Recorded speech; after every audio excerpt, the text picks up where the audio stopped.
Hello and welcome to the Liverpool Way podcast. After a mad game on the south coast, but it's a day when many Reds' eyes were focused just a little bit closer to home. Liverpool drew 4 each in a game where they were 2-0 up, 4-2 down against the worst side in the league. Meanwhile, for half an hour or so, the Everton turd was circling the bowl, but once again managed to cling to the porcelain and stay in the Premier League. I'm Chris Smith, and I'm joined by Julian Richards and Dave Usher a few hours after the match, as we've let the dust settle on a day when fortune really favoured the shit. Dave, I've been thinking about this and how to cheer you up. And as much as it sucks today, I think it'll be a good thing in the long run because, if they'd have gone down, you'd have been like when Del Boy becomes a millionaire and he sort of loses everything that made him him, like his drive and his charm and his je ne sais quoi and his ambition. So I honestly think that this, in the long run, it's going to benefit you. It doesn't feel like that. I've got to admit, though, I was thinking this morning, what am I going to do if that happens? How am I going to react? What am I going to do? And I honestly just didn't know. So, I don't know, but I was desperate for it to happen and devastated when the final whistle went and switched it off straight away because I wasn't going to watch that fucking inevitable pitch invasion. I couldn't be doing with that at all. And, I think that's what bothers me more than anything about them staying up. It's the fact that, they revel in it. And, instead of being ashamed, the final whistle should have gone. They should have breathed a sigh of relief, been pissed off at the shit season they'd had, and left. But instead, they're, celebrating, and there'll be, a picture up on the wall, and, in the corridors of them all on the pitch, another great escape. And that's what bothers me. It's have some fucking pride in yourselves. I think there was a bit of a split in the fans, though, today. Yeah. I think a lot of them did feel like that because, half of them didn't invade the pitch, and they were chanting at the ones who did to get off the field because that shouldn't be something that they should be celebrating. That's fair, and there's but loads of them were on the pitch, and loads of them were on the pitch last time. And next year, if it happens again, there'll be loads on the pitch again because it just that's what they do, and it drives me mad. I seen a lad who I went to school with. I seen him on Twitter, and he's a blue, and he hasn't posted on Twitter for about a year, not seen anything. And he just posted on there then, and he just said something like, don't think that this means that, I love you again, Everton, sort your shit out. I'm like, well, that's exactly how they should be thinking, not running on the pitch and celebrating as though they've accomplished something.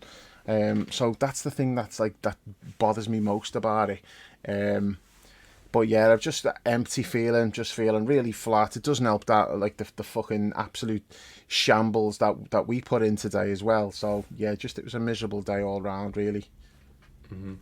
Jules, let's talk about our game for a bit then, because it is a very much end of season flavour about it. The team was very much picked with sentimentality in mind, as well as giving a few of the squad lads a reward in terms of getting some minutes and starting a game. And it all started pretty good, but as soon as we kind of went 2-0 up, it seemed like the sum total of our ambitions. And before we knew it, we were losing the game. Yeah, I mean, I had, like Dave, I had one eye on what was going on in the relegation battle. And being in the UK with a kick-off at that time meant having to stream it via some third-party websites, and the stream wasn't always good quality. So I can't say I was 100% focused on this, but it was 2-0 up and cruising. You think yes, this is, Southampton is shite. This is over. This is, I was thinking might get 5 or 6 here, and then I turn around. I flick over. I was watching the Everton game, and I thought, well, this is pointless because first of all, Leicester need to be winning for this game to be jeopardy. So I switched over to the Leicester game, and then as they sort of scored, I'm looking back at us and going hang on a second, how was Southampton pulling this one level? I don't understand. And it was just it was complacency. Henderson in the second half made the mistake, and in the first half, I feel like Kelleher should have done better for the goals. It's the mark of having a really great goalkeeper as your number one, though. And even if it's not you playing, how often do you watch another team play and you think, Alisson would have saved that. Yeah. And it just felt a bit like, well, Alisson would have saved that. And it was all just a bit, it was the ultimate nobody gave a shit game. Even though it's 4-4, it'll be down the bottom end of match of the day tonight. Because no one gives a shit. There was nothing riding on it. Southampton, pride should have been riding on it, but apparently there's not a lot of that going around in the team at the moment because couldn't even close it out against the worst team in the league. You know, how many times have we been away at the worst team in the league this year and been poleaxed by them, which is one of the reasons why we're playing in the Europa League next year, not the Champions League. Yeah. Some good goals, although I'm not sure that Southampton goal, I think it was their second, but he just sort of ran through everybody. And Fabinho, as you pointed out, Chris, didn't for once put a tackle in. And you're just thinking, what's going? But no one cares. No, they care, but they don't really care because there's no jeopardy involved. And I suppose you were looking for a game to sum up the season, and inevitably, the game that finished the season summed up the season. Mm-hmm. Should have been far too good for them. Raced into a lead, got complacent. Some backup players didn't fulfill what they should have been doing, and in the end, we come away with a point. And you sort of go, I'm just glad this season's over. It's been absolutely a waste of time. Mm-hmm.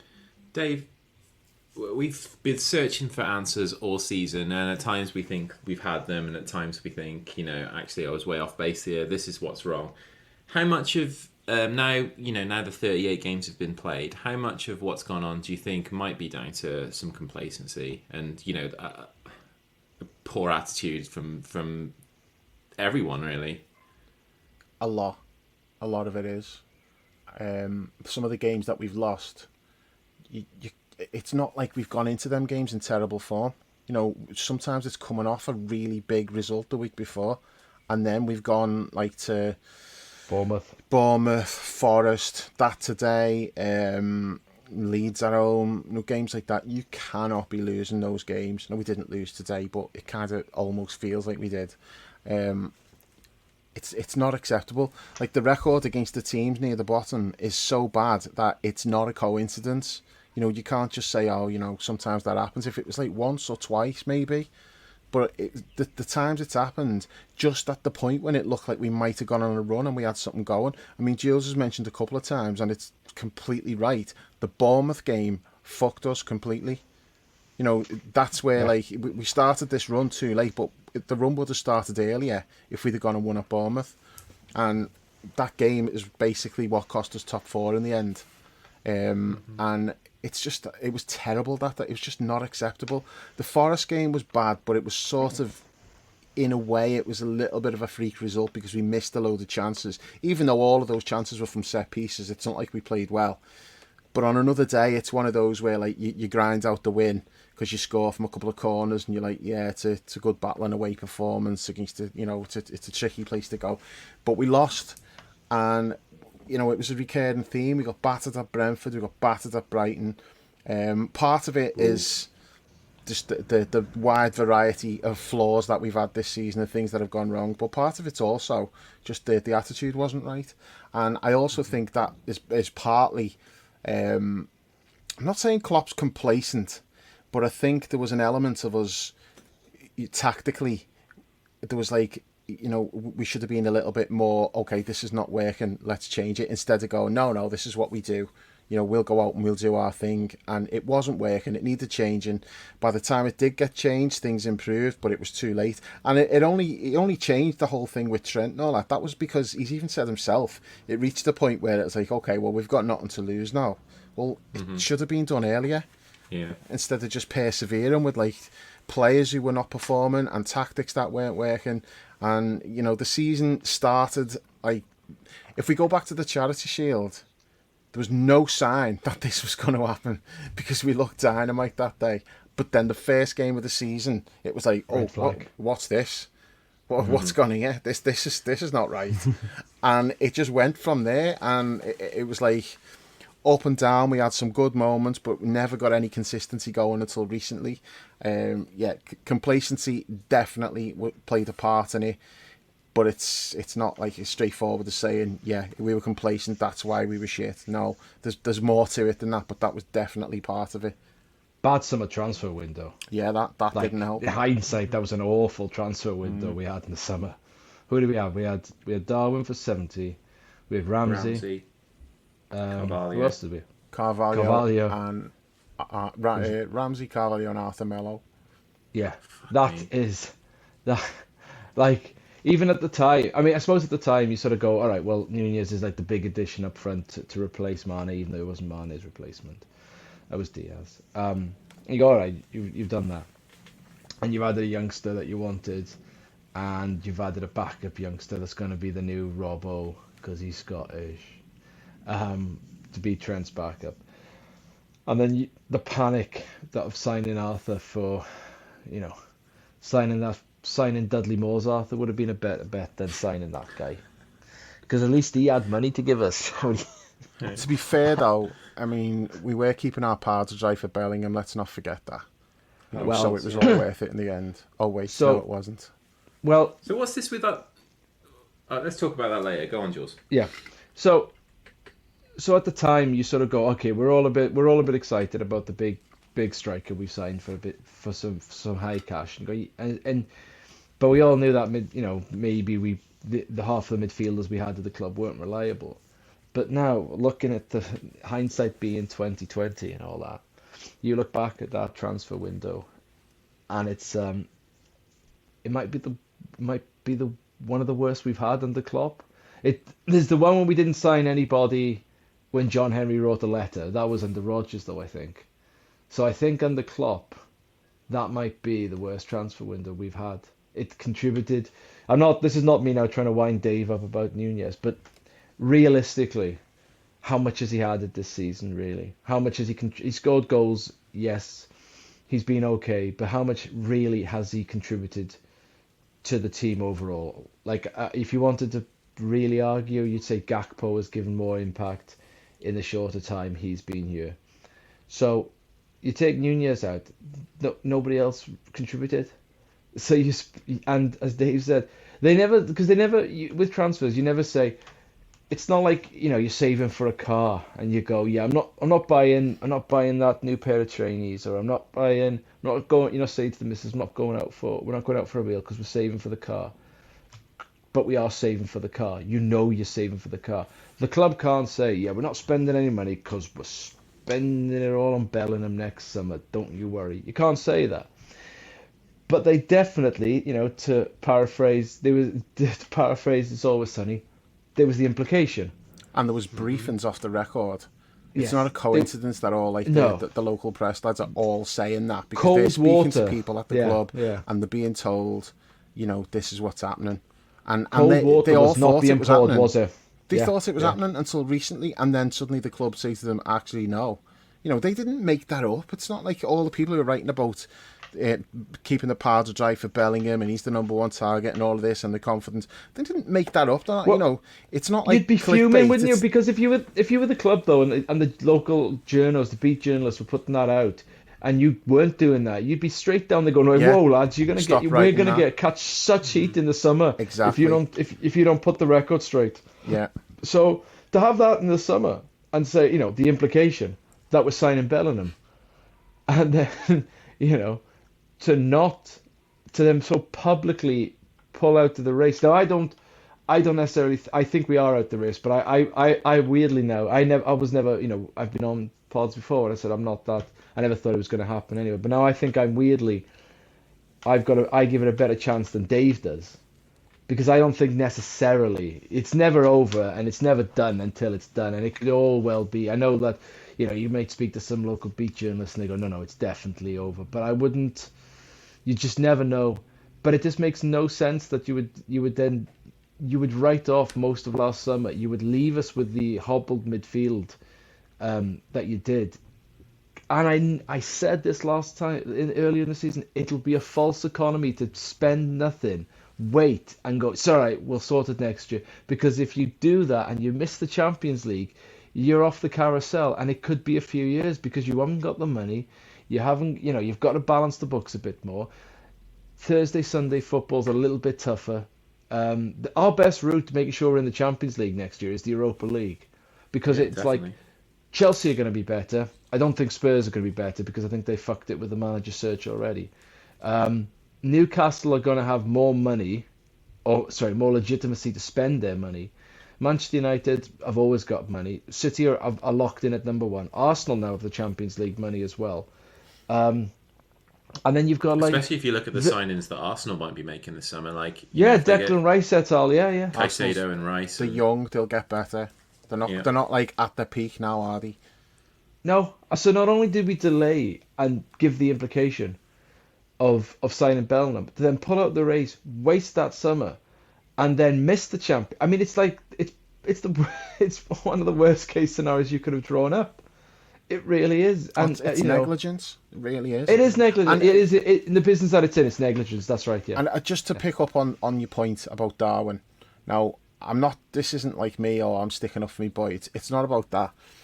All I'll say on that is he's like the big signing that we've made, but he's a player that like every one of us. You don't need to be like have your coaching badges and be like a fucking scout to realise this. Everybody said when we signed him, well, okay, that's something very different to what we normally have.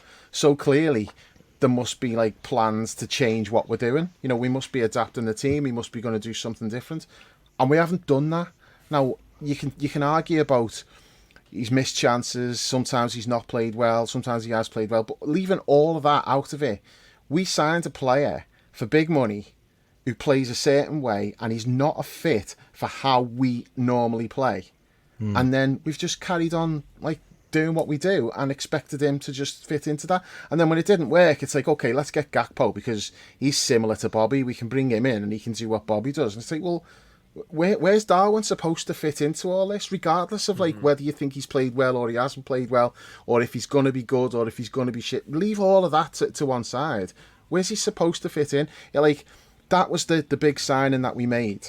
Now, big teams make signings like that all the time, and sometimes they work out, sometimes they don't, and your season should not make or break because of like one signing like that that's not really worked out. But then you look at everything else. Carvalho, the poor lad couldn't even get on the pitch again today. A game like that where we're giving fringe players a game. Klopp saying the other day, oh, nobody's impressed me more this season than Carvalho. His attitude's been incredible, blah, blah, blah. And then a game like that today, when you're handing out games left, right and centre to people, and he still can't get on the pitch. That's just, again, it's like, well, what are we doing here? Arthur Melo, the only surprise is that he didn't get on today. I was fully expecting him to be brought on, and I'd have been fucking fuming if he'd have been brought on today. I'm pissed off that he was even on the bench. You get angry in advance. I was ready for it. I'm like, they're going to bring him on for Milner. I can see Milner's going to come off, and they're going to be putting him on. And I'd have been fuming about it, but at least he didn't get on. But yeah, I mean, the summer business, Calvin Ramsey's basically missed. He was injured when he came. He's had at least 2 injuries in the meantime. He's barely kicked the ball, but he's a kid. He wasn't expected to be coming in and playing a lot of games anyway, so that's a sign. And every team does that. You take a chance on a young player for the future. So it's not a case of that's a bad sign. I'm not worried about that. Time will tell with him whether he's going to be an asset or not. But you look at what we did last summer and in the transfer market to help the team, and what did we actually do? One signing who was actually going to play, and we didn't have a clue how to use him. So that, again, this is what worries me ahead of this summer. I mean, I don't know how deep we want to get into this at this point about like what we're going to do in the summer, but just to touch on it now, I've not got much confidence in what we're doing this summer because I don't see a plan anymore. All the things that we did well, and you were just relaxed about it. You're like, yeah, we've got the right people in place. They all know what to do, and we've got a track record of getting most things right. And then you look at it and think, well, Edwards is gone. Ward comes in, he's going. The transfer record recently is not good at all. There doesn't seem to be any plan. It's like your plan is like Bellingham and Mount. And then, well, yeah, we're not in for Bellingham anymore. Now it looks like Mount doesn't want to come here. He wants to go elsewhere, which I do not give a fuck about, by the way. I'm not in the least bit arsed. It's the principle. You know, it's like, well, that's someone who we were like well in for, thinking we were going to get, and we can't even get that deal over the line. So then it's like McAllister, and yeah, I'm in a minority here, but just the thought of us signing him, it's winding me up. I don't want to see his prematurely aged face playing for us next season, because every time I look at him, all I see is Brighton 1, Everton 5. I don't want any of them. I don't want any Brighton player anywhere near. Now, I'm sure if we sign him, I'll get over it in time. But right now, it's, you know what, if I'm being honest, whoever we get linked with, I'm just like rolling my eyes and going, yeah, whatever. Because I'm just pissed off about like the Bellingham thing. We've done it to death, I know, so I'm not going to say any more, except this is not us clamouring for a player. This was them leading the way, like letting us think this is the plan. Don't worry about it. You know, I know we've done nothing last summer, but we've got a plan.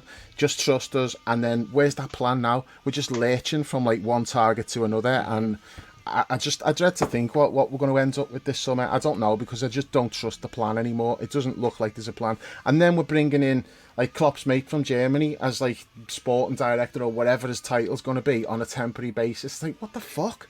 These are not United, like that's Man United style. It's Man United. It's Spurs. It's that kind of like behaviour where you look and go, "What are you doing? Where's your plan?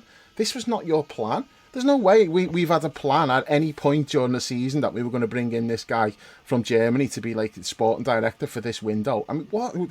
It's just red flags all over the place. It really is. It's like there's nothing to give you any kind of encouragement that, okay, yeah, they're on track, they know what they're doing, let's just sit back, let them get on with it and we'll be fine. No, I'm just not seeing that. The only plan we've got is Plan 9 from outer space. Plan what? It's gone over my head. It's gone over my head. Oh, there's one for the film buffs. Plan 9 from outer space. It's considered one of the worst movies ever made by Ed Wood. There you go.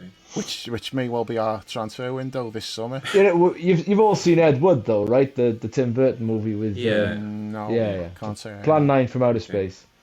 Some people will be like, great reference, like nodding away listening to that, and other people will be like, you two, the fuck's he on about? Okay, well, to that listener, that one listener, it's Fuck you. Two listeners. Well, I think the Bellingham stuff, I think we kind of like got our heads around the fact that it wasn't going to happen, and then this week it's kind of compounded by the fact that you hear that Real Madrid are potentially only paying 89 million quid for him, and there was all that talk that we were all of a sudden priced out of it because the fee had got too high, with like 120, 130 being mentioned, and then the targets that we're looking at are like 70 for Mount or McAllister, or upwards of that even perhaps, and it just makes you wonder, well, like what actually fucking is going on then? Because there doesn't seem to be any sort of like rationality or certainty or any real insight into their thinking and why they're acting in the way they're acting. Well, the obvious thing, that the conclusion you'd jump to there with Bellingham is that you'd say, okay, well, it must be his wages.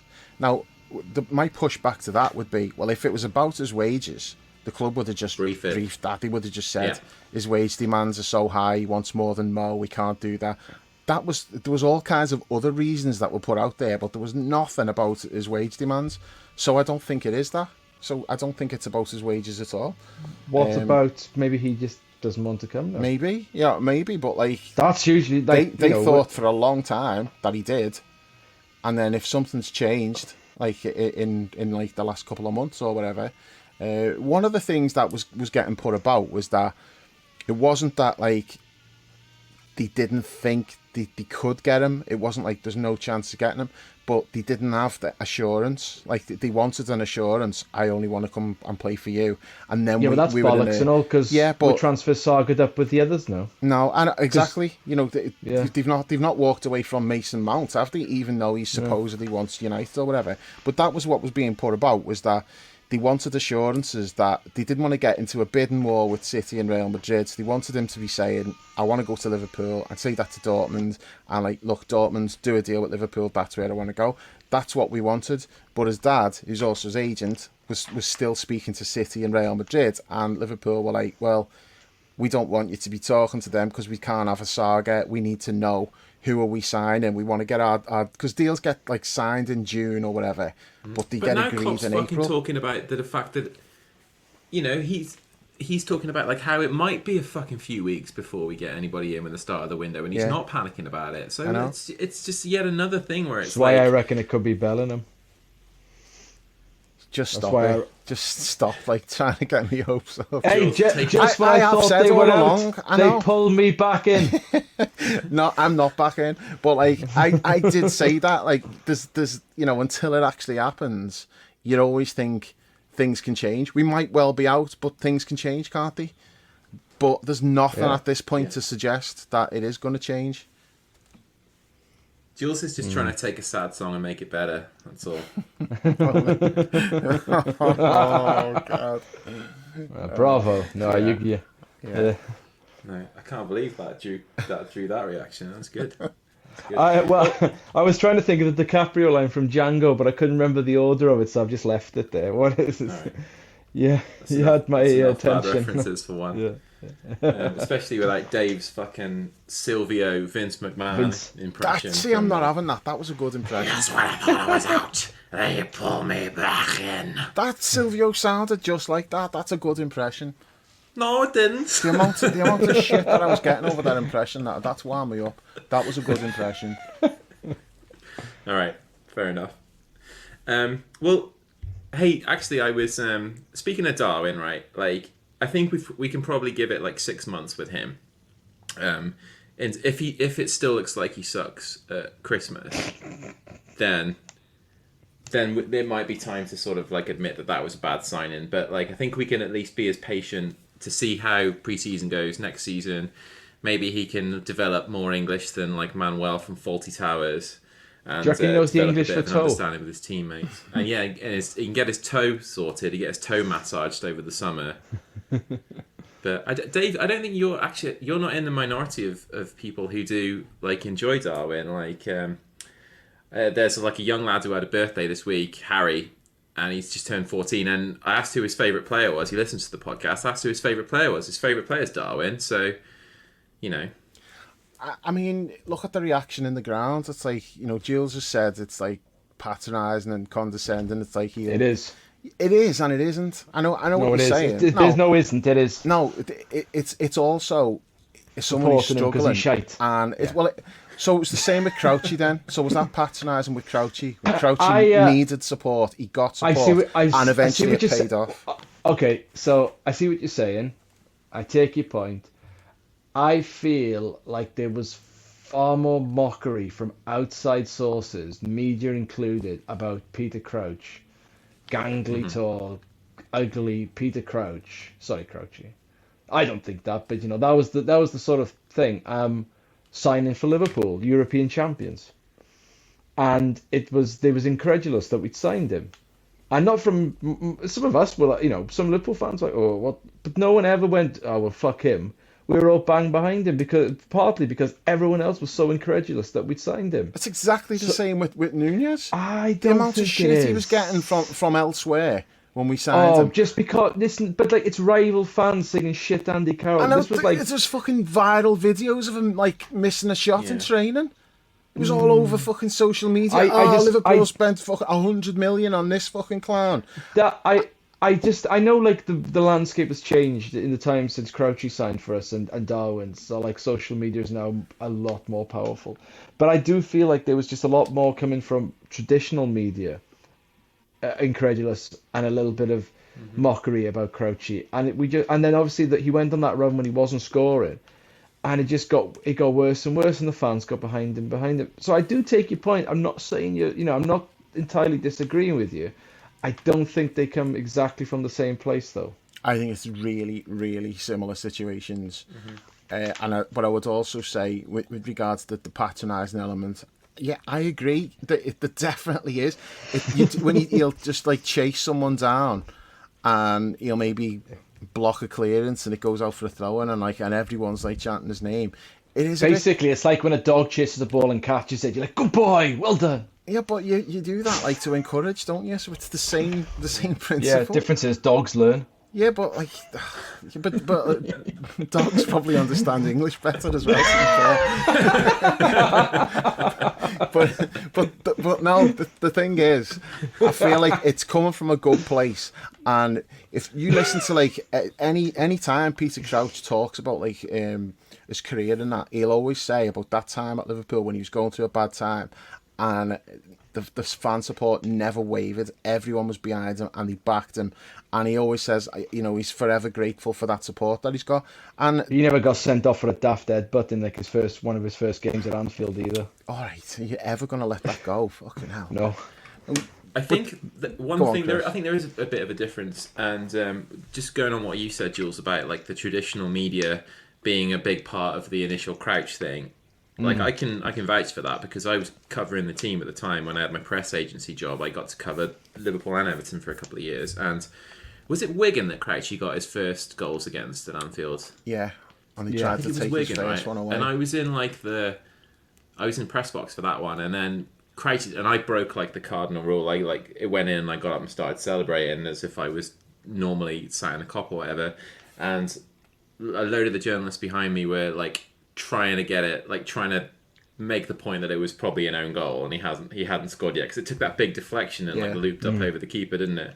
So I think they were definitely reveling in the fact that he wasn't he hadn't scored and that was like a story for them. And on the Darwin front, I think I agree with you again, Jules, that it's not like it's almost like not like a dog, but if like there was like it's almost like as if a young lad out the academy had come in and you want to encourage him and he's chasing everything down and you want to make him feel welcome and that kind of stuff. I feel like that's where the Nunes support comes from. There's nothing wrong with that, though. No, there's No, not. there isn't. But we paid 70 million quid for him. He's not a young lad who It's came not through his the fault, academy. though. He doesn't set the price, does he? The club chose to pay that for him.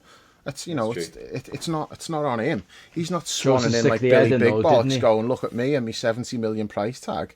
Probably because he doesn't know what like price tag means in English anyway. But no, I just think like it's great that he gets that support, and everyone should get that support. And if it's patronising, well, yeah, it is. But I don't think he sees it that way. He just feels like the Do you love reckon of it's the because he crowd. can't understand what's being sung, even if it's his own name? Well, his name's the same, isn't it? So I'm sure he gets that. Although the crowd chanting Nunez or Nunez, I think there's probably a mixture. You've got some who are like trying to get it right, but actually getting it wrong and calling him Nunez.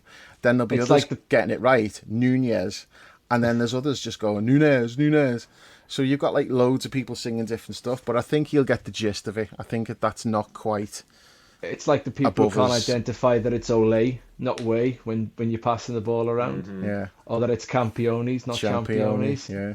That's the worst. Yeah. That's proper Man United behaviour. That's mank behaviour, that. And it's not anymore, unfortunately. I've heard it plenty of times, especially amongst the younger people on the cop. That's because they've been listening to Max doing it, that's all. Yeah. Because it was so long before we got to sing it. Yeah. Well, maybe like enough now about who came in and who might be coming in. We got to say goodbye to a few players today, and Dave Bobby gave us like one more little moment of magic where he sat those two defenders down on his arse and smashed it through the goalie's legs. And I was thinking about this before. There's been a lot of players who've left down the years, and you're thinking, yeah, it's time for you to go. But I guess one redeeming factor of Bobby leaving us is that he's kind of left us wanting a little bit more, because he's had his best season in about 4 years this year, and like we've seen some lovely stuff for him since he came back from his injury, and earlier on in the season when he looked like he was banging the goals in with some the regularity that we haven't seen for quite a long time. And there's a big part of me actually that wishes he was staying. Yeah and no. I think performance wise he looks like, he's definitely still got it. He's had a renaissance this year. I think when he's played, he's been really good. His goals per 90 minutes must be as good as maybe he's ever had, actually. It's the injuries now. He's just susceptible to mostly hamstring injuries, but like muscle injuries. Whereas like he was indestructible for a few years, now he's getting these injuries that are keeping him out for like 6 weeks at a time, and that. So it is time for him to go. Based on that more than anything else. It's not that like he's past it and he can't do it anymore, because we've seen, he's still a top player, but fitness wise we can't rely on him. He's on like a pretty big salary. It's the right time. But I mean, it looks as though we tried to talk him into staying, and it's Bobby that's made the decision, and full respect to him for doing that, because he knows it's time. It is the right time for him to move on, and he's moving on at a time when like he's not stayed too long, where we're like, you should have gone a year ago. It's the right time for him to go, and everybody loves him. He's guaranteed like a fantastic welcome anytime he comes back. He's an absolute like club legend. I mean, I don't think there's anybody. I don't know anybody who's not got love in the heart for Bobby Firmino. Like, even ones who said, he's not playing well, we need to move him on, all that. Everyone still loves him. There's no one's ever really got any negative feelings about him. He's one of the most popular players we've ever had. Right. It's probably And top 10, right? I'd say, yeah, like, in terms of just the adulation and the crowd singing his name, the and fondness, he probably and wouldn't he's make up there like with Darwin for like getting his name sung by the crowd.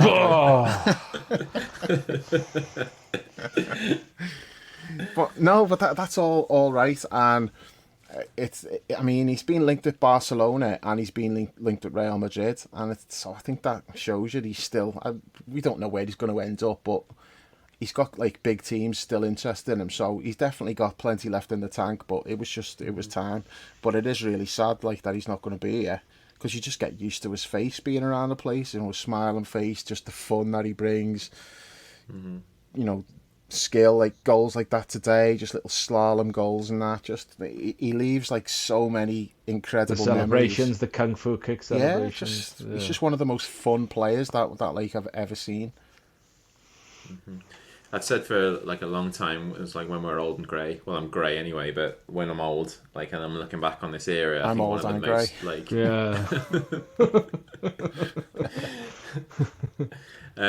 At least they're not you old and bald. Well, quite. Yeah. Paul. I've always, I've always said that, actually, that like when I get teased about my grey hair, it's like I would much rather it be like grey than bald. And especially with me, I was like a redhead when I had colour in my hair, so being grey is actually an upgrade for me. So it's nice.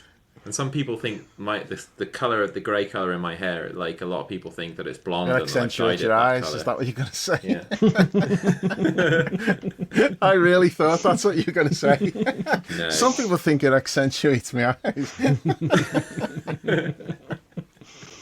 Where was I going with that? Oh, right. When we're old and grey, Yeah. Like, and we're sitting back and we're in the pub talking about this. I think the enduring memory will be like Bobby's like big beaming smile, and From this that's era, always gonna. it's the iconic thing, isn't it?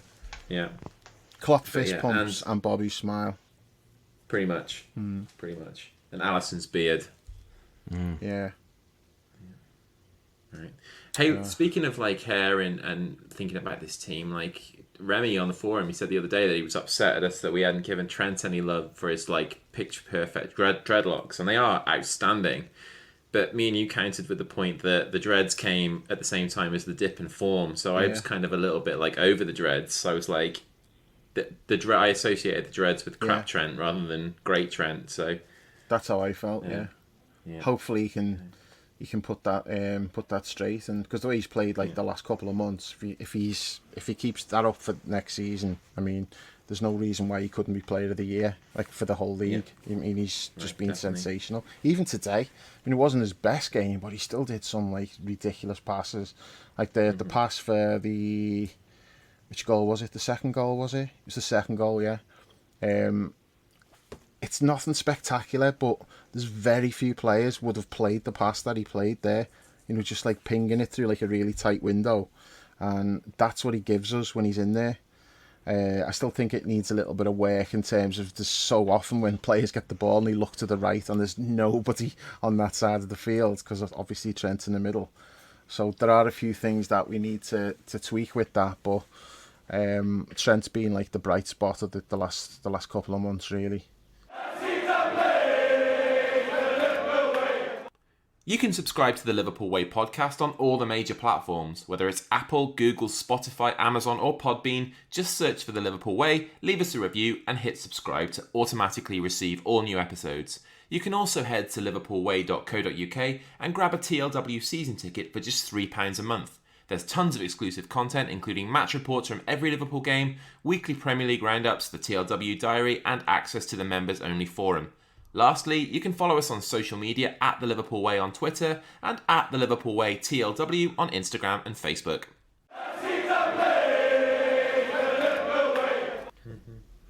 I do think, Jules, that if it's going to continue with him in midfield, I don't think it's sustainable to have him do the hybrid thing, because I think that's going to be... Teams will figure that out pretty quickly. Like, I think it's something that we could like find ourselves in a situation where it's like teams just work out how to deal with that.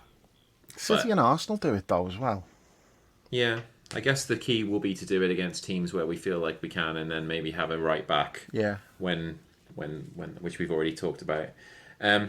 Jules, another player played his last game for us, James Milner. I saw a really nice piece with him in the Guardian where he said like it's only sad that you're leaving if you didn't accomplish what you wanted to set out, what you set out to do, which I thought was like an incredible way of looking at it and really sort of like summed him up. Yeah, yeah. He'll be missed. His influence in the dressing room, we've spoken about it for so long. Even today, like in the second half, a Southampton defender was being a dickhead, and he just comes over and just pushes him away and has a word and goes, "Go on, Ali." That's it. And you just think that sort of crowd management on the pitch, when there's aggro or there's that kind of stuff, we're gonna miss that as well. It was I don't I suppose it was the right time for him to go if he wants the Premier League appearance record and all that stuff. Um, I'm a bit pissed that he never really got himself a good song when he was here. Much worse players have had far better songs, and that lowest stick in the crow that he hasn't come away with a memorable song. And I always feel because of that he was a little bit underappreciated. Yeah. But he wasn't, because no one ever was like at the matches ever like fuck off Milner or anything like that. And I do hear frequent fuck off Henderson shouts from randoms at the match, but you never got any of that from Milner, because he was, even when he made a fuck up, like which wasn't often, no one ever, you'd never sort of would ever go like lack of concentration or whatever with Milner, because he was the picture of concentration, of professionalism.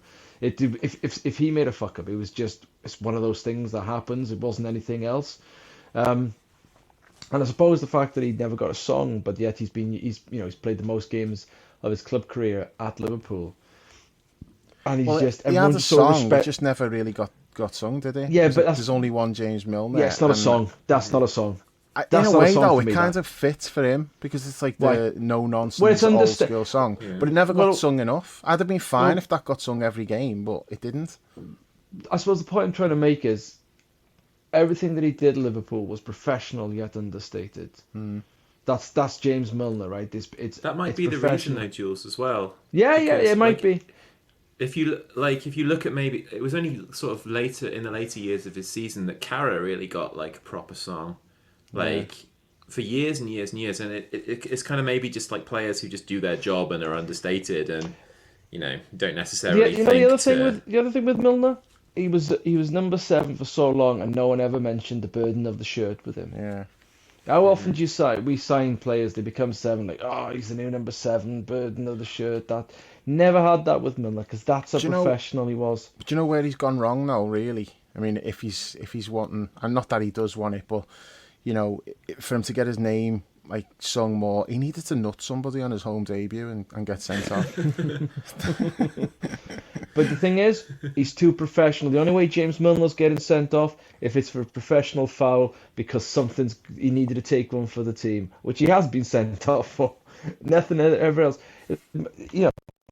Again, just a model of professionalism, understated, going about his job. One of my favourite players, and I can remember when Dave told us that he was like, we were going to be signing him. We were signing him at the end of the season, and I was thinking like, because I didn't watch a lot of Manchester City, the teams he played for. I didn't really see him that often, and so I fell into the trap of being like, oh, it's just boring James Milner, that kind of thing. And I'm not ashamed to say it, because I didn't watch him, I didn't know, and he very quickly became one of my favourite players, and he has been one of my favourite players of the Klopp era. I think everything about him, even off the pitch, like he's like got a dry sense of humour. He's no nonsense. I remember there was a video the club put out of him and Robbo tasting biscuits. Yeah. And because his body's a temple, he wasn't really eating them, he was nibbling them, but he was giving good commentary on each biscuit, but he wasn't eating them until Robbo pointed out. Robbo's chomping them down, wasn't he? Yeah, he's like Mr. 0% body fat, you won't eat any of it. Robbo's like, oh, jammy Dodgers. He's like scoffing them. And Milner's just nibbling at the end. Yeah, what he's asking Robbo, what's it like? Yeah, because that's he looks after himself. That's why he's still playing now. It's just he's just an incredible player, and I hope wherever he goes next, he gets the Premier League record, and he enjoys himself and he enjoys his football, because no one deserves it more than him. Well, Top just fella. a quick point on this then, because we haven't spoke about this, but like, I think a few of us have said, oh, it's maybe it is the time, because you said there, Jules, about him wanting to play and get the record and stuff. But I think the decision wasn't really in his hands anyway, because he said Klopp wanted him to stay, but no offer came. So like, That's what he said in that interview. but this is yesterday. what I find interesting is if Michael Edwards was still here, you would just say, okay, so clearly there's an issue here where Klopp wants something and Michael Edwards is like, no, that's not the way to go. But if Klopp's wanting that, and I'm not saying Klopp's right to want that and he should be given everything he wants, that's not what I'm saying. But who is making that decision then? Who is saying, actually, no? It's not going to be Julian Ward. It's not going to be like Klopp's mate who's coming in. So Probably Hogan, Billy isn't it? Hogan. Or, but like, why is Billy Hogan going to be getting involved on a football because decision like that? FSG won't be paying money to people that old, I guess. I think, we're speculating here, but that would be the only reason, right? Because he's not, it's money not, they don't consider it money well spent. I can't think why else it would be, or who else would be making that decision. It wouldn't be Mike Gordon, I don't think. No, but I just find that like it's an It is interesting weird, yeah. dynamic, and it's strange. I'd like to know who made that call, and it has crossed my mind. Maybe Klopp is okay with that, but he wants to be seen. Well, James, I wanted you to stay, but it's above my head. Maybe it was Klopp who's gone, okay, yeah, it is time for him to move on. I don't know. Doesn't really seem like something that Klopp would do, because he's always honest with people, and it's like the one thing with Klopp is like he is straight down the middle, isn't he? But I just find it like strange how that's played out. If Klopp wanted Milner to stay, why no contract was coming? Who would be the one making that decision? And again, it all goes back to what I'm saying before about like the uncertainty over everything we're doing, and I've just got no confidence in any of it, because it doesn't look like a well-run ship, which it was for so long, and it isn't anymore. It clearly isn't. We can tell because of the contrast, right? Because we know what a well-run ship looks like. Yeah, and this isn't it. Yeah. So, and it kind of started with like Henderson's contract. Klopp was like really pushing for Henderson to get the new contract, which Henderson wanted. Michael Edwards did not want to do that deal, and reluctantly, like he's gone ahead with it. But within like a couple of days, there was a report Michael Edwards is leaving Liverpool, and then it gets announced not long after that.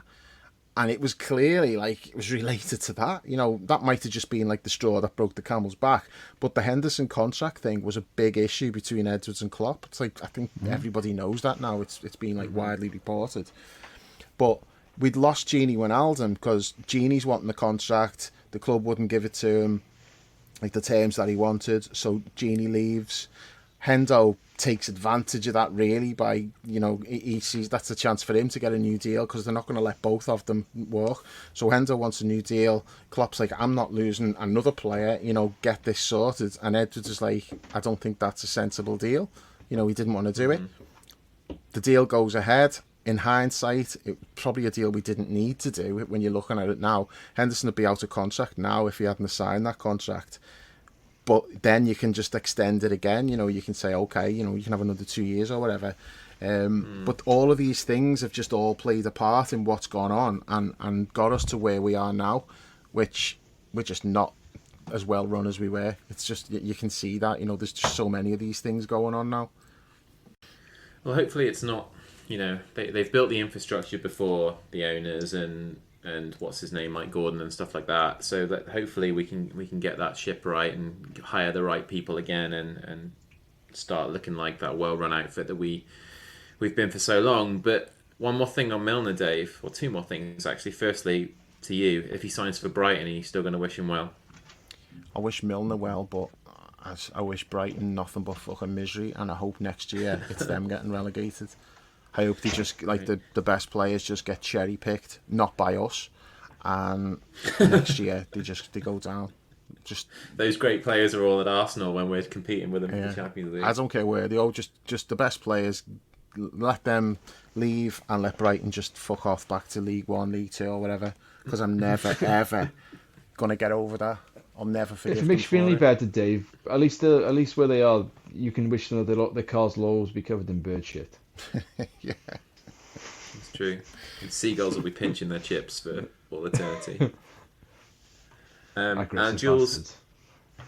again in that Guardian interview with Milner that was published yesterday, there was a strong focus on what he wants to do afterwards. So he's almost finished his like UEFA A coaching badges and stuff, and he was talking about how he sees coaching as the next phase of his career.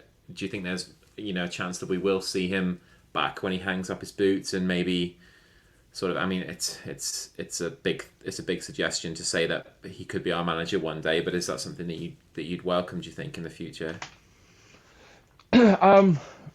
Only if he's good enough. Nothing out of sentiment. I'm not interested now. We did that for too long. So if he, he might come back and do a Gerrard and coach the youth teams or whatever. He might be on Klopp's coaching staff. I just don't know.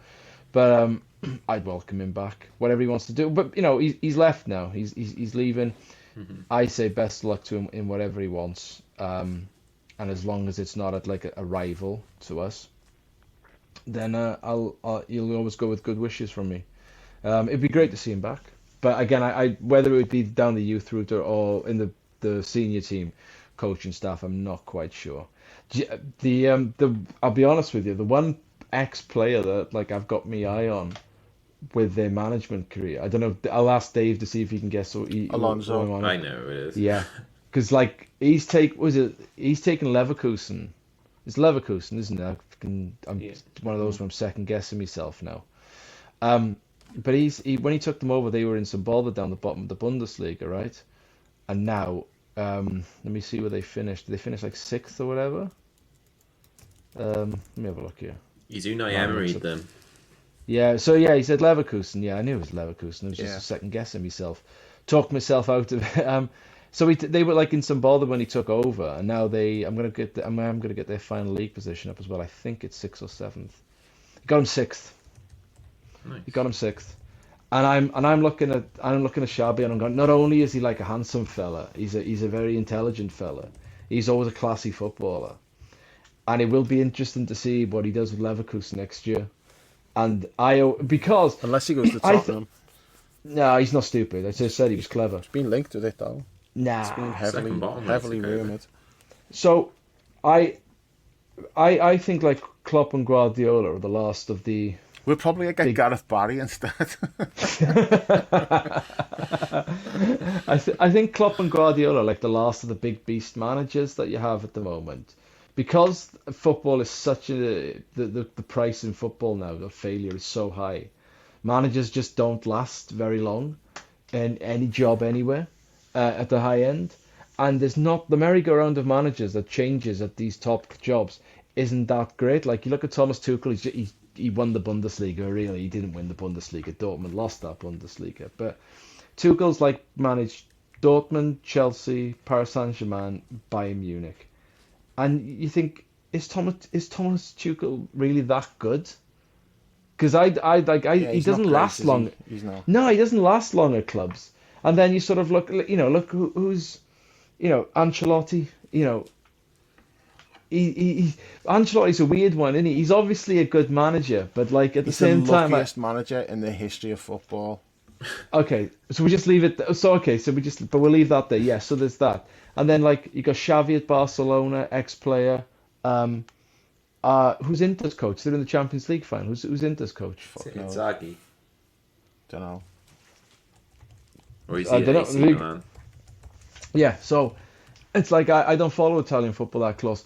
And then you look in the Premier League. So Ten Hag came from Ajax to Manchester United.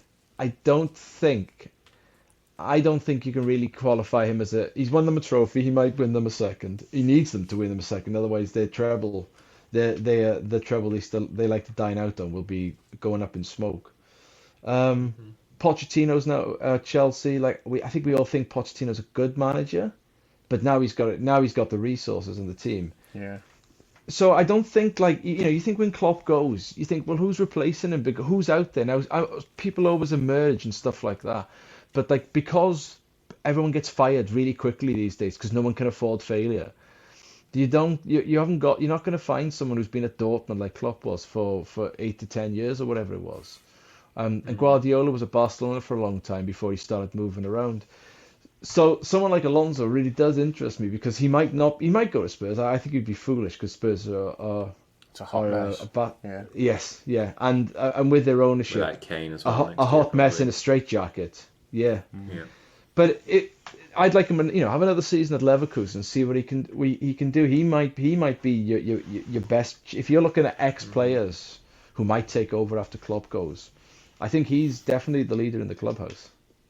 It's something that you could get your head around, though, isn't it? Losing Jurgen is nothing that we really want to contemplate too strongly. No, really. it's years away. Yeah. Yeah, and but if somebody like Xabi comes in, you can be on board with that because there's already like a built-in affection for him there, and you could almost feel like, okay, well, he's our guy now. We already love him anyway. It's Do you know what would be livid, Chris? Johnny H. Well, yeah, well, no, I wasn't going to name anybody specifically. They've just gone in this. Johnny's listening now, and he's fucking seething about all this Alonso talk. But it's the people who sort of like backpedaled and suddenly said Alonso wasn't very good when Benitez decided to sell him, and it's like it makes no sense. If you want to back, it's all hindsight and water under the bridge again. But if you want to back the manager and say, yeah, well, I'm backing the manager, sell him, that's fair enough. But there was no need to sort of backpedal and go, do you know what? Wasn't that good for a couple of years. Like, what? He scored goals from the halfway line and loads of times in between those, in these much vaunted shit seasons. What's going on? And he was just like, again, he was like a leader in the dressing room. It made no sense to sell him. It made no sense. I mean, I don't want to go over it. But yeah, those people who backpedal furiously, like an outfielder in cricket or in baseball trying to catch a ball in the outfield, backpedaling furiously to catch it, they're going to be like, Xabi Alonso? Don't think so, mate. He'll have one good season, and season 2 and 3 will be finishing 9th and 10th because he's shite in his second and third season. When I post a link to this on the forum, and Johnny listens to this, there'll be steam coming off his keyboard when he's typing his response about Alonso, or he'll come at me on Twitter. There you go. So how have we ended up on talking about like Alonso being our manager anyway? God. Well, we haven't talked much about the game. Now, you might get some people go, oh, we haven't talked much about the game, but really, like, apart from, the third goal was the best goal, the Trent ball to Gakpo, was lovely. Trademark Gakpo 1 Yeah. yard finish at the back post. Yeah. And then Jota's finish for the was great fourth as well. Yeah. I mean, Jota's back now. We're all pretty much. Who's worried about Jota now? No. Jota. As long as he can stay fit, then he's starting next season, isn't he? It's Gakpo, Jota, and Salah. No, still No Diaz Diaz? for me. When he's got a full pre-season behind him, Diaz for me. I mean, maybe, yeah, but he's done fuck all since he came back, so hopefully the pre-season will sort him out. But That was always going to happen, though. It's like players with a long-term injury, they come back, they look good for a few games, and then it just catches up with them. But it also gives sort of credence to the argument I said that he was making difference in games, but he wasn't contributing a lot of goals and assists for where he was sometimes. I don't think his goal and assist. I don't know what his what's it called, goal involvement when it's the both of them combined. I don't know what it is, but I'd be interested to see if he's outstripping Jota or Gakpo, because I don't, not just this season, over the career. I'd be interested to see if he's outstripping them on it, because I don't think he is. Could be wrong. At the start of the season, he was really flying, but He's the only one as then. an overall body of work, you're right. Yeah. So I think I might be the only one who's not 100% in love with him. Diaz, I honestly, he doesn't score enough for me, Chris. So I wouldn't say I'm 100. I'm not 100%, but I think I like him more. Like I'm a little bit higher on him than you, but he's not scoring enough goals, especially when you look at Jota. He's not scoring no enough fucking goals. Sadio Mane either, really, who he replaced as well as he's not even a patch on Sadio Mane. So Not yet. Well, he's not. very much the Aquilani to Sadio Mane, Xabi Alonso now, isn't he? No, that's like. I know. I just wanted to bring it back to Xabi. I'm surprised you never said that was Darwin. I thought you'd have said Darwin's like the. Listen, Aquilani. Dave. Listen. I've made fun of Darwin, but I would never at this point compare him to Aquilani. No. Because he has he has got the same sort of injury record, but he has actually done a little bit more. Although didn't the ball hit him and go to somebody else who wasn't Aquilani? It hit him on the back, assist? and There you Gerrard go. blasted it in at Burnley. Yeah, but then didn't Darwin have something like that? It sort of hits him and hits some, and then went to somebody else. Like that's an Aquilani assist. The much vaunted Aquilani assist. Yeah, the famous one. Which the Alonso haters were all like claiming, look, Aquilani gets assists, Alonso never did. Is there a correlation between people who thought Aquilani was a better bet than Xabi Alonso to the people who think Naby Keita was a good signing and better than the options we had? Could you get the Charlie from It's Always Sunny Venn diagram and string out? Yeah, and have a look. Get the string out. Aquilani was pre-Twitter though, wasn't he? Yeah, pretty much. He was pre war fascist as well by the sounds of it, wasn't he? Like Pepe Reina. Oh, I know. Yeah, Pepe. Fucking hell. I've got his gloves. They're going to be worth fuck all now. I hope he's happy. Oh yeah, you won them, didn't you? Was it a raffle or was it the quiz? What was it? You won it. It was for Cara's foundation. It was a raffle. Yeah. And like people, I was like made up that I'd won something because I never win shit in raffles. And but like the signed shirts and stuff had gone. So what I was left with picking again, I'm still good. Was a signed match ball by all the squad or Pepe Reina's gloves. Unfortunately, this was like the post Rafa squad. I think this squad was and Gog and people like that. And yeah, this might not be. Kenny might not have even been in charge. He might have been in the Hodgson zone. Konchesky it was just like Poulsen, Joe Cole. Shelby was definitely on there, and I was just thinking, nah, you're all right. I'll have the goalkeeping gloves, please. You're about to enter the Hodgson zone. Right. And it's the right.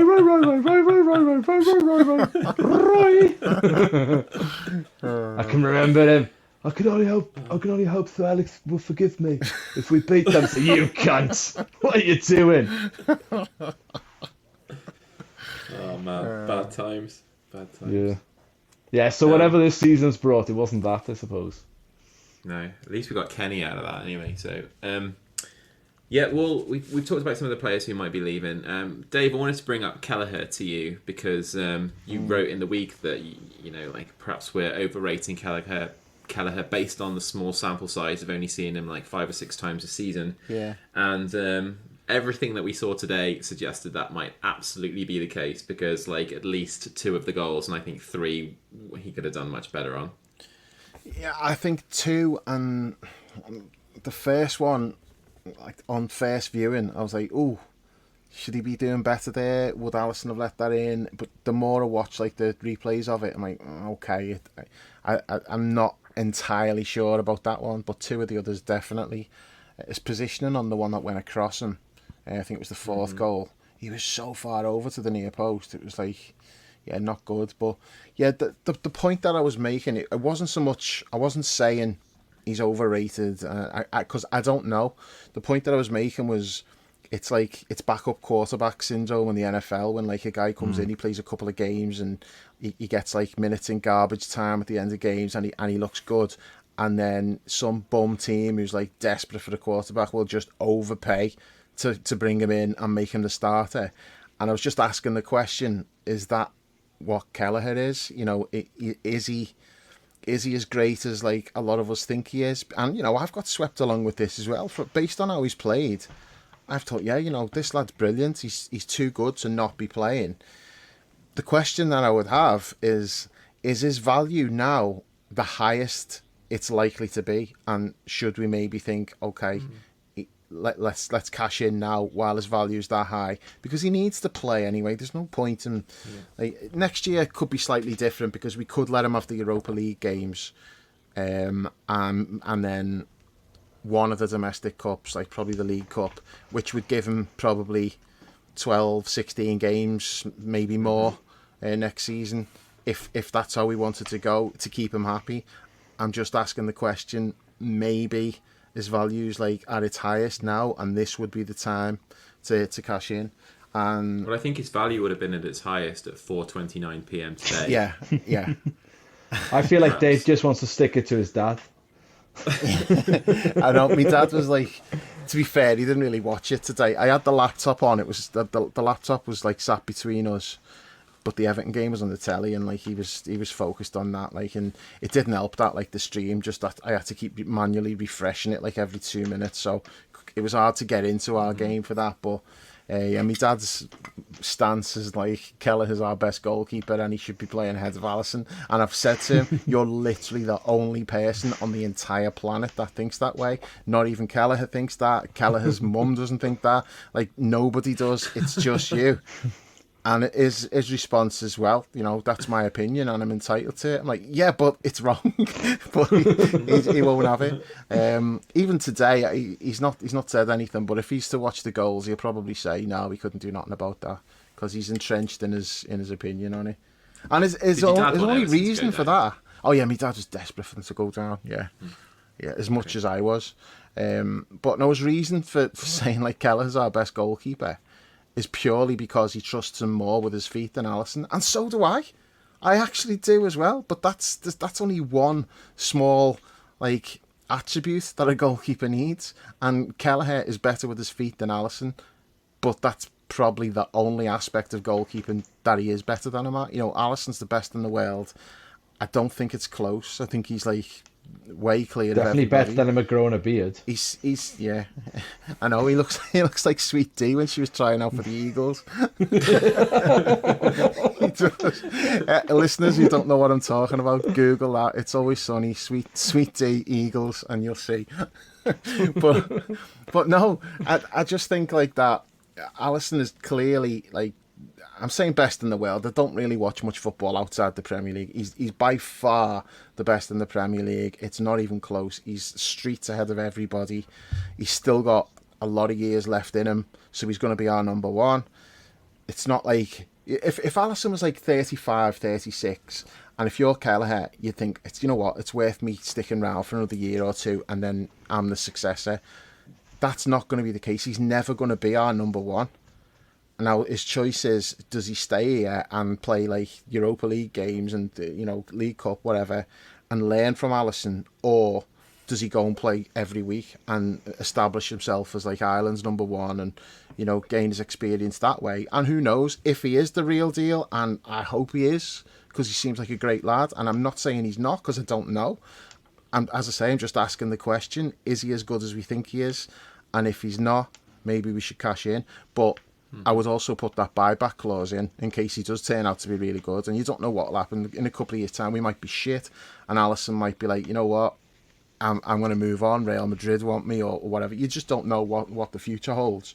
But I do think like that maybe we think Queeve's a bit better than he is. I don't know. Anybody else we might have seen the last of today, do you think? Well, I was thinking last week after club put out like the Inside Anfield video, and I seen Costas fucking blubbering, and everyone just assumed, oh look, he's upset because it's like, you know, Bobby and Milner and that, and players leaving, and Costas is upset, because he was really upset. He's like properly like crying his eyes out, and I did think, does Costas know something we don't? You know, is there a chance that he might be getting moved on? Because if you think about it, this system that we're playing now, if this is how we're going to play long term, I think it's more likely that we're going to go and sign a left-sided centre-back for that role. I'm not saying he's going to displace Robbo, but, you know, if Robbo keeps his place in the team, Robbo's backup is more likely to be a left-sided centre-back. I mean, like, if you look at City, for example, well, they have, like, Ake playing that role, who's like, I know he can play left-back, but he's like a left-sided centre-back more than a marauding left-back. And Arsenal do it slightly different, because Zinchenko's the left-back who's playing in midfield, but then they have, like, Ben Scheidt on the right-hand side, who, again, converted centre-back, not really a flying full-back. So maybe Costas, there could be something happening there that we don't know about, because we've been linked with a lot of left-sided maybe he knows centre-backs. Mo's leaving. That's why he put out the cryptic tweet. Are we going to talk about Mo's tweet?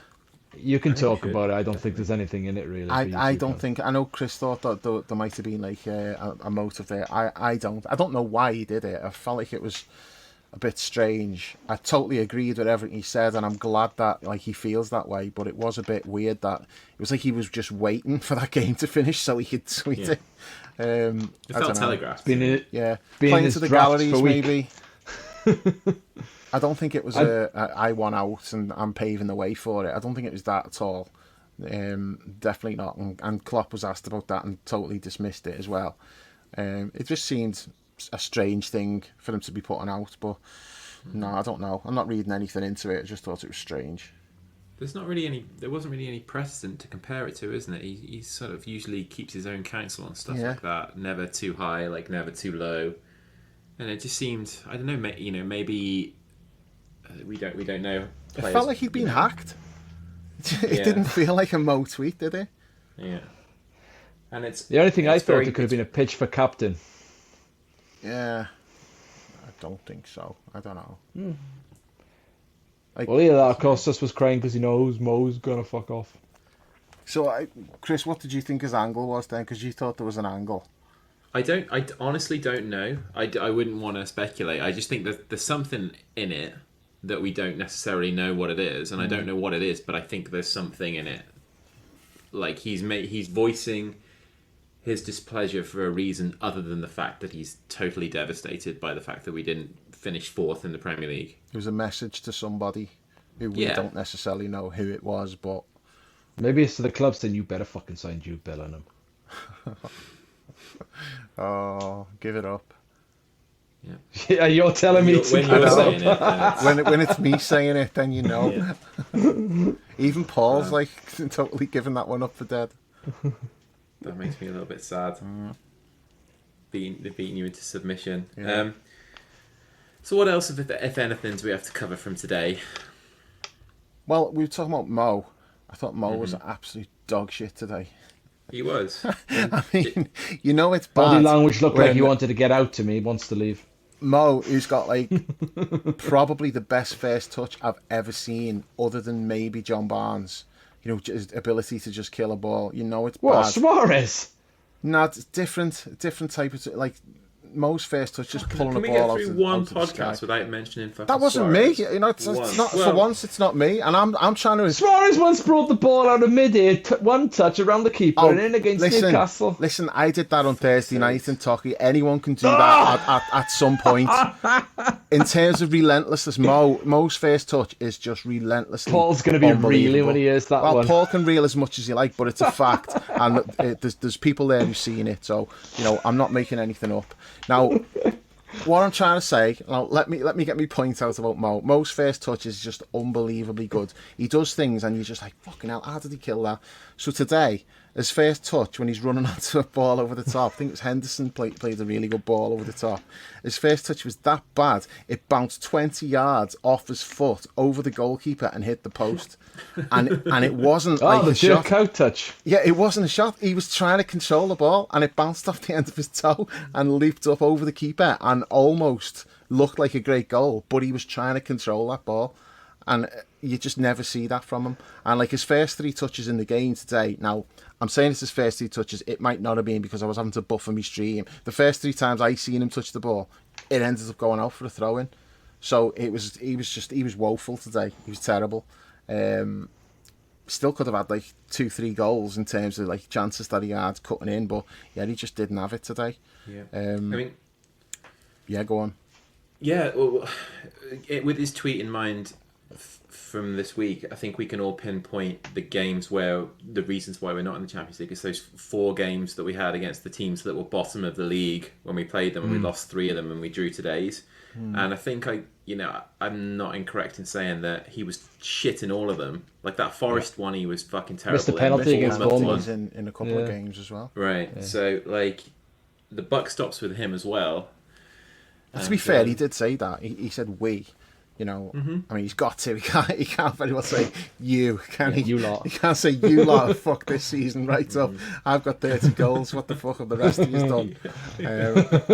But it's weird because he scored 30 goals, and I don't think he's had like a great season. Some would say he's not even had a good season. I wouldn't go that far. I think he's been good. Steward. By his own standards, he's been way off it in a lot of games, but he's still produced the numbers.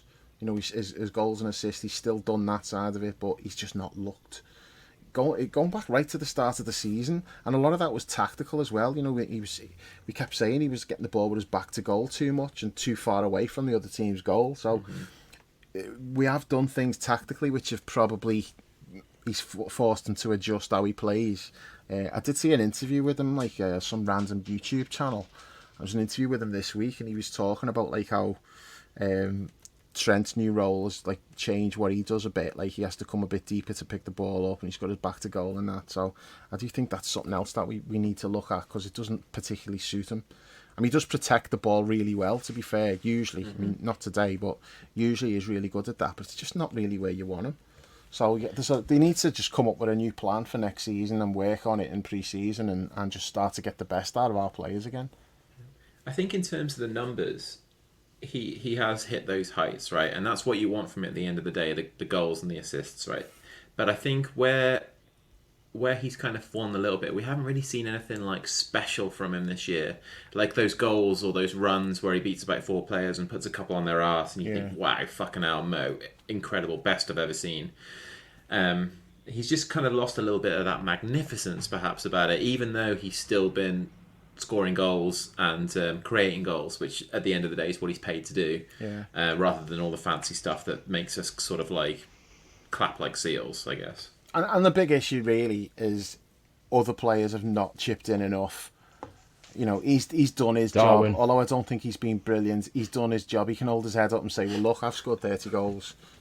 What are the rest? Where have they contributed? You know, when we used to have like Sadio wouldn't be too far behind and Bobby wouldn't be too far behind. There's been a drop off. You know, you can say Darwin, but like it's all of them as a collective. The midfield, I mean, the goal output from the midfield is absolutely horrendous. You know, that's not good enough. Curtis tried to bring the average up in that towards the end of the season. Curtis did bring the average up, and he's only scored 3 goals, but that brought the average up massively. I like to think he came right into the rescue, but on a bike doing a wheelie.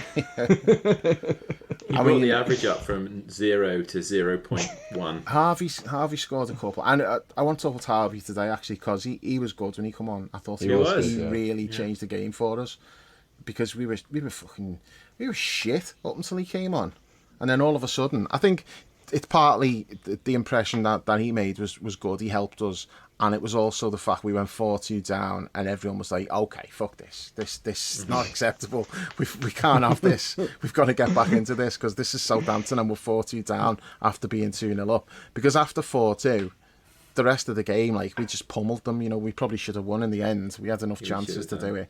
But Harvey was like involved in pretty much everything good that we did when he came on. Thought it was a good performance from him. I also liked the fact when that dickhead centre half, I've forgotten his name, but he was acting the twat all game, and he was having a go at like Gakpo, I think it was.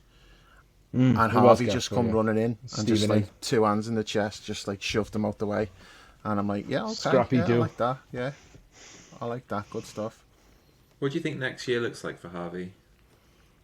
Not as many games as this year. Like, he played more than he probably should have. Wasn't he like an ever-present? Like, didn't he play a part in nearly every game at one point? Until recently, he'd been involved in every league game, yeah. Which is too much, and that's not a knock on Harvey at all. It's just too much. And like, you know, we broke Bajcetic. We overplayed him because he was better than everybody else we had. It's like, okay, yeah, you've got to play. We broke all about him. So forgot all about. I know we've got to manage it better, haven't we? But we had to overplay him because other midfield players were either injured or shit, or both. Keita, yeah. Oh man, Jules, anything else on your mind? About today, no, not really. Like I say, the game was sort of, it reminded me of that game when West Brom and Manchester United played. Was it Ferguson's last game when it was just a mad one? It was like 5-4 or something. Oh yeah. It's like a proper no one gives a shit game. And as Dave said, it was like we were 4-2 down and everyone's sort of turning around and went, hang on a second, what's going on here? The only thing I would say is I noticed today especially. And then last week, the refs seem to have gone World Cup style with the added on time. Yeah. Like, our game had 7 minutes. Nobody wanted 7 minutes today. No, I know. Just blow the whistle. And no one wanted the extra minutes last week against Villa. The Leicester game had 6 minutes, and then the Everton game had 10 minutes. Although Atwell could not wait to fucking stop that game. You can't give 10 minutes of of injury time or whatever additional time, and then Everton Pickford's doing his usual and falling down. Connor Cody's giving it the wounded soldier stuff and all that in those 10 minutes. But then you think, nah, do you know what? 10 minutes is fine. No, I won't add anything on top of the time. Because then, all right, so you've added 10 minutes, but then you're going to encourage time wasting within those and then not add it on. It's irrelevant adding the 10 minutes. You might as well have not bothered. Yeah, it was a joke. I don't want the time wasting thing like we covered last week with Villa. So I don't want to go. I don't know if you. I think we should talk about that. No, I think we need to go back to Villa's time wasting last week. I don't think we spoke about it enough. You kept cutting me off. To be honest, today, like Everton from minute 1 to minute 90, minute 100, in some way, shape, or form, they were an absolute disgrace today. Until they scored, they were throwing themselves on the ground at every fucking opportunity. Was horrendous, and as soon as they did, it was all about time wasting and feigning injury. And for all of the fucking shit that we've had to hear from Sean Dyche down the years about how football is supposed to be played one day, and it's a physical man's game, and cheating foreigners and all this kind of stuff. It was just like it just showed him up as the absolute fucking hypocrite that he always. They were diving around. They were diving around like Shawn Michaels overselling against Hulk Hogan. Yeah, I mean, Damari Gray might as well have just stayed on the floor rather than just not get up and throw himself down again. And Yerry Mina getting stuck into everyone's faces all the time. He's a horrible bastard. What's his game? What's going on there? Weird as fuck. What is it you always say, Dave? Once Everton touches you. Yeah, never the same. I don't obviously there needs to be a solution to the time wasting chicanery and all that, but I don't want every game to last even longer than it already does. Like VAR's already extending these games. I don't want more time on top. One of the big selling points of football was you knew when it finished. Like if anyone who's not sold on American sports, US sports, one of the biggest knocks they'll say against it, and they're right, is that the games go on for fucking hours and you never know when they're going to finish. Like it's so bad in baseball they've had to try and do something to counteract it. But even like a game, a game's end to end, it's like a game of basketball, and I think, well, you've not watched a game of basketball because in the last 2 minutes. Does not flow at all. They keep stopping it for timeouts and everything like that. And again, a game which everything's reviewable in the last 2 minutes as well. Yeah, 48. It's meant to be 48 minutes. It still lasts. It can still last up to 2.5 hours, 3 hours if you're really, really unlucky. Yeah. So I don't want football to become like that, and it's starting to become like that. So all these people who are fucking time wasting. I've got a long drive after games. Piss off with this shit. I need to get home. Yeah. Right. Think of me, Don't the talk real to me victim. about basketball anyway. No, I was reluctant to use that as an example. I was reluctant to use that as an example, but it seemed more relevant than the NFL. No, because I think because people always say, oh, it's like a game of basketball, end-to-end stuff, fast-paced. Yeah. So it's more relevant than saying the NFL, which also has the same problem. In fact, I think an NFL game might flow more at the end than a basketball game. Yeah, it just becomes unwatchable. Yeah, it does. Then it's commercials and what have you. Never mind. So yeah, let's move off basketball. But you don't have timeouts in footy though, so you're not going to be able to stop the clock as much. But something's got to be done. You can't have this. I mean, it costs that much money to go and watch footy, and then you've got like Aston Villa doing what they did, and Newcastle doing what they did, and Everton when you watch them as well. You're being cheated out of like the spectacle. You're going to watch a game of football and the ball's in play for what? Like, what did Stu put something in the chat the other day? 43 minutes, wasn't it, Villa? Villa was like the lowest, the lowest since like they started taking records of it. But the previous one was our previous home game, Brentford. Yeah. And what does that tell you when it's happening? Like after Klopp's had to go with the refs, the next two games, this is what we're subjected to. Like, okay, it's not down to the refs that those teams are approaching the game the way they are. But the refs are doing absolutely fuck all to stop it. And it's not a coincidence that it comes after they're trying to teach Klopp a lesson. But you can't carry on like this because it's ruining the game as a spectacle. You don't want to go to a match and you're just sitting there and you're just watching like players just constantly going on the floor to stop the game and get the physio on. And it's fucking horrendous. It really is. And something has to be done. And I don't know what that is, but you can't let it carry on the way it is. And it's not a TV Liverpool thing. companies I'm have not to get saying that. involved, don't they? This is not about like me saying it from a Liverpool point of view. This is just like whoever it is, because it's not like we're the only team that the opposition does that to. I mean, okay, generally it's the better teams who suffer from it, but it's not just us. I'll allow it if Inter Milan do it against Man City. Oh yeah, if they yeah. 1-0 up though. Of course. You know what I mean? All things I'll being cheer said. it if that's. I'll just put that down to those canny Italians, wily old Italians. Playing their game. What are you gonna do? I mean, speaking of that, I mean, this really is the end of the season today. We don't have to pay any attention to anything that happens now, I'm tuning unless out. it's transfer related. Like, Yeah. I'm not watching the FA Cup Nope. final next week. I'm definitely not watching that European Cup final the week after. It's like, and last year we were in both of those games, so fuck it to hell and back. Yep. Dave, you got any closing words for our neighbours? No, I've got nothing to say about it. I just feel empty. Well, we can Actually, always no. You know rely- what? It's possible that something will get done in terms of points deductions and that, but that's a whole can of worms, really. Because if, say, like the saying now that the inquiries, not the inquiry, like the judgment or whatever, is not going to be in until October at the earliest. Well, if I'm Leicester, I'm fucking suing Everton.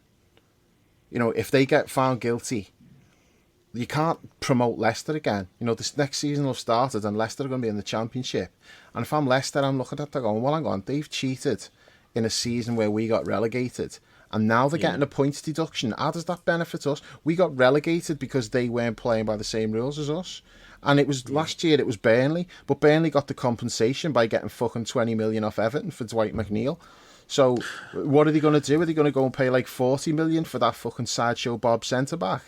From Leicester? There's got to be like, is that going to be their compensation? Because something's got to give. You can't have like a team breaking the rules, staying up at the expense of teams who are like playing by the rules, and like then they're in the Championship, and then it's like, okay, Everton, you're getting like a points deduction, whatever, which may or may not cause them to get relegated next season. But you don't know. Like, so if they get a points deduction but have a decent season and manage to survive again, well, where's the punishment there? So I don't know. I don't know how it's the West Ham Sheffield United thing all over again, though, isn't it? Well, they sued them, didn't they? They sued them. They got money for it, but I mean, they're back in the Premier League now. But they got nowhere near as much as what it cost them. No, and they got back in the Premier League under Chris Wilder, and I think only the second season was COVID season, which fucked them. Yeah. Because they obviously lost out there, so. I think it'll be compensation if they sue. And I think Everton will get a points deduction because this is not like Manchester City. They're not obscuring and delaying the process. They know it's all there in the facts. Well, no, there's that as well, but they're not there in the facts and the figures. That's there for all to be seen. It's just it's also the most Everton thing ever. Like they could the only team that's gonna like cheat and get worse as a result of it. Like anyone else cheats and gets better. They cheated, spent a shitload of money that they weren't entitled to spend, and they bought a load of dog shit with it. And like they're the only team who could do that. But that doesn't change the fact that they've broken the rules. Just because they've got worse as a result of it and haven't gained an advantage, that shouldn't really come into any punishment. So it is different to Man City. You're right, but I also think like the lawyer situation will come into it with City. They're just gonna delay and come up with like any little thing they can to. No. try Pep to get says off. he wants it done in 24 hours if possible. And nobody pulled him up on that either. I know. The reason it's getting dragged out is because they objected to the fact that the guy in charge of the inquiry is an Arsenal fan. It's Trumpian, isn't it? Well, it is. It really is. We had you back then for a minute. You were back to making fun of them for getting shit after cheating. I know. So hold on to that. Do you know man. what, though? There's always next this year, is like, Dave. They're not going to get better, are they, next year? No, but everyone's been robbed of what would have just been like the greatest part of all time. I had so many plans. They could get a 12-point deduction, and I don't like Dyche's done all right for them, but let's not forget they only just scraped away with it, and I was like, because Arsenal did their usual shit the bed performance up there. In fact, Dave, it's kind of Arsenal's fault. This Top of the league, and you're going to Goodison and getting beat 1-0. I agree, and I would have said that up until the Brighton game, but I would also say Arsenal get beat at Goodison every year. And also, let's not forget, we drew there, so we've contributed to this mess as well. The fact that, we couldn't win at Goodison. So, our hands aren't exactly clean on this, but it's Brighton. You can point to whatever you like, it's Brighton. And again, I'll go, if they'd have gone there and won 1-0, and a scabby-arsed, backs to the wall, winning with a set-piece performance, that can happen, and I wouldn't have even had any beef with Brighton at all. What cannot happen is Brighton, in the form they were in, the season they've had, find themselves 4-0 down at home to a team that can't score. It can't happen. It's the freakiest result of the season. And I don't care what anyone says. Me and Jules were talking before we came on, and he reckons our 7-0 over United was more of a freak result than that. I disagree. United just packed in when the game had got away from them. Brighton were 4-0 down in the first half. That's staggering that actually happened, and I'll never get over it. This is like Hans Sagers all over again. Yeah, pretty much. They showed that goal before the game today when on the coverage I was watching. Fuck me. Jesus. I know they showed Graham Stewart in the stands, and they said a caption came up. He scored 2 goals when he survived on the last day, and I was like, yeah, fucking, I remember that. I was looking at Graham Stewart, the years haven't been kind to him. No, he's a fat bastard. He looked like £10 of shit in a £5 bag. Yeah, definitely. And Mark Robbins as well. Looking at him yesterday, he's a fat fucker as well. I didn't see him. I haven't seen him for years. Yeah, he doesn't look anything like a player. Manager, right? Yeah. Oh, I hated that little prick when he played for United. Fucking super sub. Saved Fergie's job, didn't he? Didn't he score the goal against the cup in the game? Cup? Yeah. Dicks. What a fucking season. Yeah, good riddance. Yeah. We were just saying that before we came on air that we were, we'll a week from now maybe we'll start looking back on the season, and there's a couple of caveats to that. Is that we're all 40 or pushing 40 or pushing 50, and we can't really remember much of it, so we're gonna have to spend a week rewatching stuff, which doesn't really feel that appealing. And B, we were supposed to do a season review last year, which was one of the results wise one of the greatest seasons in the club's history, and we sacked it off because we were all sulking about you losing the league and the European Cup. So don't hold your breath on that. The plan is we'll do, in a week or so we'll have a season review pod, but I may end up just getting into golf mode and not tuning out footy completely. So I don't know, but yeah, we do want to do that. And even if we don't do that one, because let's face it, it's not really going to be something that we're going to look forward to doing. We'll do some fun stuff, stuff that's not about this season. And any time we make a signing, we'll do a pod reacting to that where we can all kick off about some fucking no mark who we've signed. So at least we'll have the Bellingham signing to look forward to. Yeah, we can't even sign Joe Bellingham because he's just gone to Sunderland, hasn't he? So we're not even going to get him either. Because the talk was we were going to sign him and put him in the academy and as a sweetener to get Joe. Didn't Chelsea do that with Hazard's brother for a while? Yeah, I think they did. Yeah. And then it turned out a few years down the line, the brother was actually better because Hazard just fell off. But of course, by then Chelsea had sold him because that's what Chelsea do. Yeah. All right. Well, let's not go down that rabbit hole. We will do some fun stuff throughout the summer. But yeah, if you've tuned in today, if you've tuned into all of the pods for all of the games this season, thanks so much for spending the time with us. We love the feedback that we get from you. We love the fact that so many of you look forward to them dropping after the games.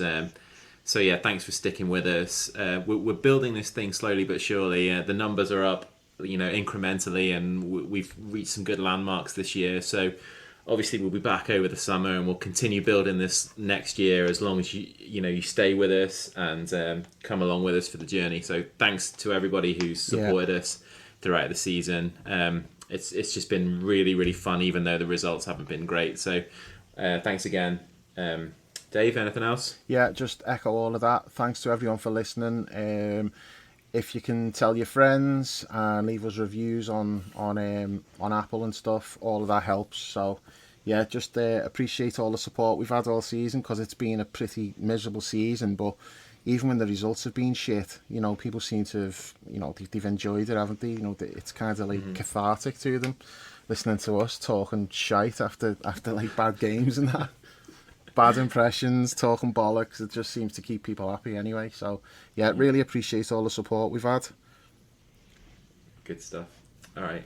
Thanks, guys. I know you weren't particularly keen on coming on after the game tonight, but I told my wife was sorting out like a massive closet in our house and like chucking a load of stuff away, and she's walking around the house sweating her literals off, and like I'm just sat there watching 2 games, and I did it under the proviso that we were podcasting afterwards. And Dave's like, "Oh, can we do it tomorrow? You know, I'm feeling a bit down in the dumps." And first of all, I was like okay with that, and then I was like, "No, we need to do this now." So I'm glad we did it now, and Jules has had his tea and everything, so it all worked out for the best. But yeah, we will be back with that season review. We'll try and get a few more of us on as well, a few more of the lads to sort of share their high points and low points of the season. But until then, we'll catch you soon. Well, the best word I can say, but will describe this, was boom. Ooh, what was this? It was really good.